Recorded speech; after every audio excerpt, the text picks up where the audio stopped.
find that you're not very good at concentrating until you find something you enjoy and then you hyper-focus on that? Maybe you're not good at listening, not good at organising. That's called inattention. Do you find that you're really restless, you can't sit still, maybe even have internal restlessness? That's called hyperactivity. Do you find that you say and do things without considering what the consequences are? Maybe you're a thrill seeker. That's called impulsivity.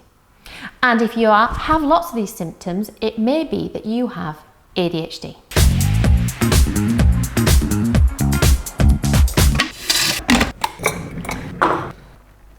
Lots of us struggle with those symptoms I've just mentioned, but the difference in ADHD is that this has a really massive impact on your life, a negative impact. You might have found that these problems are making you struggle with education when you were at school. You might have been told you were naughty or just not clever enough. You'll have an impact at home and in work. And what we're noticing at the moment is there are lots more people coming forward as adults thinking they might have ADHD, wondering if all those symptoms they've been struggling with their entire life actually are down to ADHD.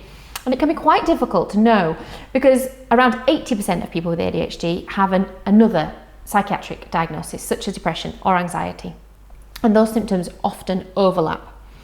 And at the moment, there are massive waiting lists for NHS ADHD clinics whilst people are wanting to find this out. So in this video, I want to help you.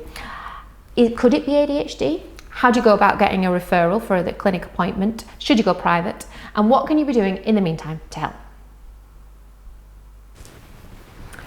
So what could you do next? Well, if you do make an appointment with your GP surgery, it's helpful if before you do that, you fill out something called the Adult Self-Reporting Scale. You can find this online and I'll include a link in the description. This helps find out what your symptoms are in those three main areas we've discussed and how likely it may be that it could be ADHD in order to help make that referral to the ADHD clinic. Now, the problem is these NHS ADHD clinics are completely overwhelmed at the moment. You may have heard about this.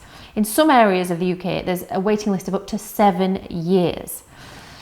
Unsurprisingly, some people are choosing to try and get a private referral to a clinic so they can get this diagnosis and get some treatment, which I completely understand. The difficulty with that is that the NHS and GPs don't then always accept this private diagnosis. It may be that because they're being paid to, they're just a bit more likely to give you what you want and give you the diagnosis.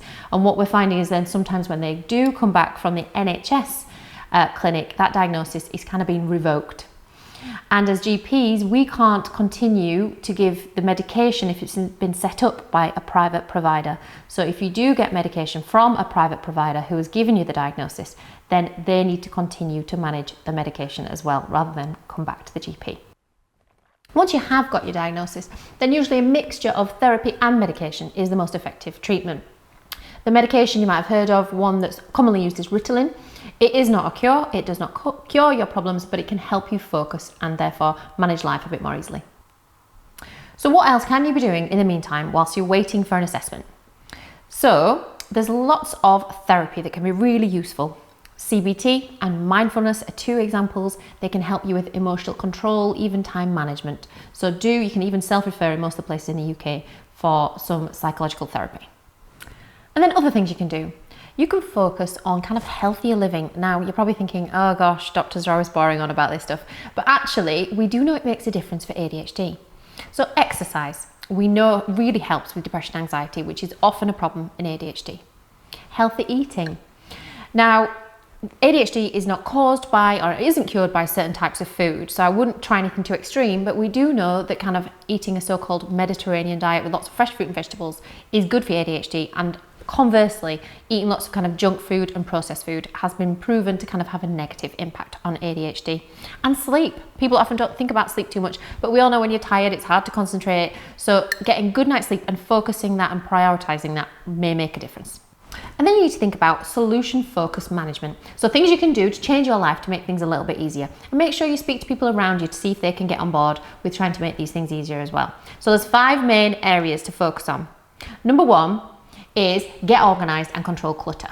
One way you can do this is create areas for things. Make sure you know where your keys have to go. Make sure you know where your bills have to go, and throw away things you do not need. The other thing you can do is use a calendar app or a day planner. Make sure you write lists. The second thing is time management. So things you can do to help with this include things like set timers. Sounds a bit silly, you can get a really cheap timer online and give yourself more time than you think. Number 3 is prioritization.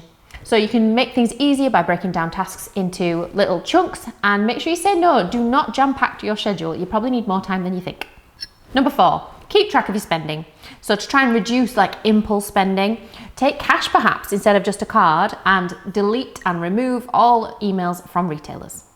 And number 5, distractions. Try and find yourself somewhere quiet to work or to study, and think about maybe wearing headphones.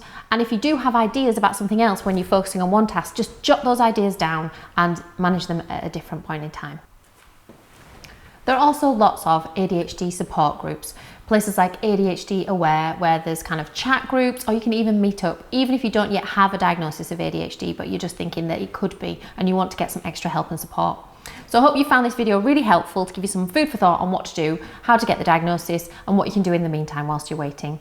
Please do share this video with anyone else you think it might find helpful, and have a look at the rest of my videos, like and subscribe.